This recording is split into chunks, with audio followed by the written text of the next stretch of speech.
Travel service സേവന രംഗത്ത് സുദീർഘമായ 3 പതിറ്റാണ്ടിന്റെ സേവന പാരമ്പര്യവുമായി CK travels. CK travels and Hajj Umrah, Amayur, Pattambi. Koppam government vocational higher secondary സ്കൂളിലെ ദ്വിദിന സഹവാസ ക്യാമ്പിന് തുടക്കമായി. പട്ടാമ്പി ബ്ലോക്ക് പഞ്ചായത്ത് പ്രസിഡന്റ് ഗീതാ മണികണ്ഠൻ ഉദ്ഘാടനം ചെയ്തു. ഒരുക്കം 2024 എന്ന പേരിൽ Koppam government vocational higher secondary സ്കൂളിലെ ദ്വിദിന സഹവാസ ക്യാമ്പിന് തുടക്കം കുറിച്ചു. പട്ടാമ്പി ബ്ലോക്ക് പഞ്ചായത്ത് പ്രസിഡന്റ് ഗീതാ മണികണ്ഠൻ ഉദ്ഘാടനം ചെയ്തു.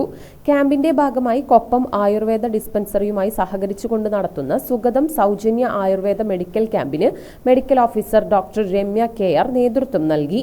വനിതാ ശിശു വികസന വകുപ്പുമായി സഹകരിച്ചുകൊണ്ട് ജെൻഡർ പാർലമെന്റ്, സമത്വജ്വാല എന്നിവയാണ് ക്യാമ്പിന്റെ പ്രധാന പദ്ധതികൾ. ഉദ്ഘാടന ചടങ്ങിന് കൊപ്പം ഗ്രാമപഞ്ചായത്ത് മെമ്പർ പുണ്യ സതീഷ് അധ്യക്ഷത വഹിച്ചു. പ്രോഗ്രാം ഓഫീസർ K രതീഷ് പദ്ധതി വിശദീകരിച്ചു. PTA president Vinod Kumar, SMC chairman Muhammad Sajid, PTA vice president Abdul Shukoor, PTA അംഗം നിസാർ ആലം എന്നിവർ പങ്കെടുത്ത് സംസാരിച്ചു. അധ്യാപകരായ മനോജ് കുമാർ, സത്യനാരായണൻ, അബൂബക്കർ, റിജീഷ്, സിമി TP, ശ്രീജ എന്നിവർ നേതൃത്വം നൽകി.